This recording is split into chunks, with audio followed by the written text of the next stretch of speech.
भी मैं एक तीर से 5 शिकार करूंगा। मेरी आस्था भी है ना, मेरी भी मान्यता है, मेरी आस्था है कि आपका तीर टूटा हुआ है। एक बार जहाँ मस्जिद थी ता कयामत तक मस्जिद रहेगी। इसीलिए हम बोल रहे हैं कि हमने हमारी एक बाबरी मस्जिद खो दिया जी, धोखे से आपने उसको शहीद कर दिया। हम दूसरी मस्जिद नहीं खोएंगे, लड़ेंगे, संविधान के दायरे में रहकर सुप्रीम कोर्ट तक जाएंगे, अपनी पार्ट लड़ते रहेंगे। अब सवाल तो बनता है ना, अगर यही चलता रहा तो कहाँ जाएगा? फिर तो आ जाएगा बहुत लोग, हमारे मंदिर का क्या, फिर आएंगे जेल लोग, हमारे मंदिर का क्या। तो क्या पूरे देश में गौरव भाटिया सब कुछ छोड़ के खुदाई शुरू करेंगे? अब कौन बात करेगा ईसीआई की, कौन बात करेगा अडानी जी की, ईवीएम की, देश में जो बढ़ता हुआ बेरोजगारी की, सारी बात से ध्यान भटका के 2 दिन से चैनल लग गया है संबल के ऊपर। अरे कभी उस मुद्दे के ऊपर ध्यान दो जिससे देश को आगे लेकर जाना है, नहीं ईवीएम की आपने बात करी। ईवीएम पे ओमर अब्दुल्ला और अभिषेक बनर्जी ने बोला है, उन्हें बोला ईवीएम तो दुरुस्त है, बाकी चीजें दुरुस्त करिए। ईवीएम पे बोला है उन्होंने। ओके, गौरव भाटिया 10 सेकंड गौरव भाटिया पे बोला है, अडानी जी पे बोला है, ईवीएम पे बोला है, बढ़ती महंगाई पे बोला है, तमाम मुद्दों से नहीं, सारे मुद्दे जरूरी है। स्वामी दीपांकर लोगों को लगा दिया काम पे, संबल पे जाके डिबेट। ये ध्यान भटकाने के लिए पूरा खेल खेला जा रहा है स्वामी दीपांकर। देन अमीक जमाई, स्वामी दीपांकर। अमीश भाई, देश को आगे लेकर जाना है। Okay, all audios down. Swami Dipankar 30 seconds. एक छोटी सी बात आपसे कहना चाह रहा हूं कि 1941 में 59% जहां हिंदू था, वर्तमान की स्थिति है कि 22% है और 76% वहां पर मुस्लिम समाज है। कोई कहने जैसी नहीं है।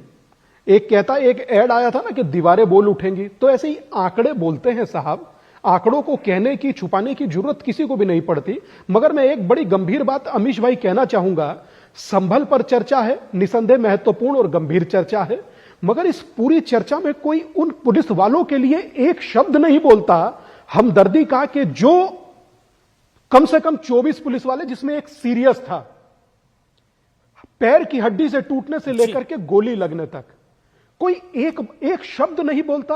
और बल्कि हमारे पैनलिस्ट ने तो जाने क्या कहा, मुझे बड़ा अजीब लगा। मगर एक बात कहूंगा कि अगर वो लोग हैं तो हम हैं दादा, और वो भी हम ही परिवार के सदस्य हैं, वो हमसे कहीं अलग नहीं है। आन बान शान स्वाभिमान की धनी रही, कतरा कतरा रोआ रोहा खून में सनी रही, तन हुए थे खाक फिर भी खाकियां तनी रही। तो भाई साहब, उनके लिए भी दो हमदर्दी के शब्द बोलिए, वो भी हमारे और तुम्हारे परिवार से ही है। और रही बात कानून की, तो कानून का आदेश था, वो तो अमीक जमाई के पास जाना पड़ेगा। एक सेकंड, मुझे अमीक जमाई के पास जाना पड़ेगा।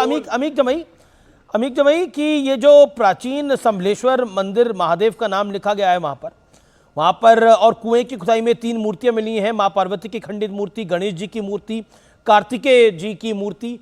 क्या आपको लगता है कि ये सामान्य घटना तो नहीं है कि वहां पर आबादी में असंतुलन आता रहा, हिंदू आबादी घटती रही और दूसरे तबके की आबादी बढ़ती रही, जब दंगा हुआ तब हिंदू आबादी कम हुई और मंदिर में पूजा अर्चना अचानक क्यों बंद हो गई? कारण क्या? ऐसा नहीं है अमीश भाई। देखिए अमीश भाई, मंदिरें हों, मस्जिदें हों, मतलब ऐसे आप दूर दराज में कहीं भी आप जाएंगे, लोग जहां से शिफ्ट हो जाते हैं, आपको मस्जिदों में कभी कभार अजान देने वाले नहीं मिलते। ये आपको सामान्य लग रहा है आपको? मंदिर हो, मस्जिद हो, लोगों मैं ये पूछ रहा हूं, ये सामान्य लग रहा है आपको? मैं आपसे ये कह रहा हूं कि ये नहीं, मेरा ये कहना है कि जो वहां की बात आई है, नवाब इकबाल साहब ने विधानसभा में कहा, जो बात आज पटल पे रखी गई, जो बात वहां के परिवार ने कही, मैं तो उसको मानने को तैयार हूं। दूसरी बात, मैंने स्वामी दीपांकर जी से, मैं बड़ा उनके साथ मैं मर्म से बात करना चाह रहा हूं। स्वामी दीपांकर जी, आपने हिंदू बोर्ड बनाने की बात करी थी, वक्फ बोर्ड की तर्ज पे। आप सोचिए कि कैसी हिंदू सरकार है, केंद्र में भी और उत्तर प्रदेश में भी। आपसे मुख्यमंत्री ने मिलना भी जरूरी नहीं समझा। हम तो आपके साथ हैं, जब भी हमारी सरकार आएगी, जो आप बोर्ड बनाने की बात कर रहे हो, हम आपका साथ देंगे। लेकिन ये बताओ कि जब उत्तर प्रदेश में यही पुलिस ब्राह्मणों का इनकाउंटर करती है, कोई एक ट्वीट है आपके पास? जितिन प्रसाद ब्राह्मणों का बहुत बड़ा नेता है, सैकड़ों फेक इनकाउंटर की लिस्ट वो के दौड़ रहे हैं। कभी मैंने आपकी आवाज नहीं उठाई, समाजवादी पार्टी ने आवाज उठाई, माता प्रसाद पांडे जी ने आवाज उठाई, अखिलेश यादव जी ने उठाई। मैं जानता हूं कि आप जिस दिन बोलोगे तो आपके ऊपर कार्रवाई हो जाएगी, इनकम टैक्स की और ईडी की। तो आप डरो मत, बोर्ड के लिए आगे बढ़ो।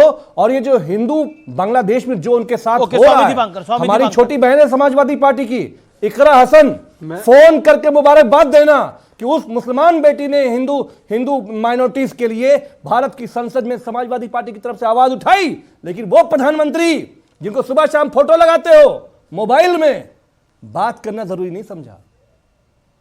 जी, ये जो तस्वीरें मैं आपको दिखा रहा हूं, मैं बिल्कुल आपको बता रहा हूं, आपके ये जो तस्वीरें आप देख रहे हैं, शिवलिंग को सजाया गया है और भीड़ उमड़ आई है संभल के अंदर। ये जो शिवलिंग को सजाया गया है, भीड़ उमड़ आई है भक्तों की वहां दर्शन करने के लिए।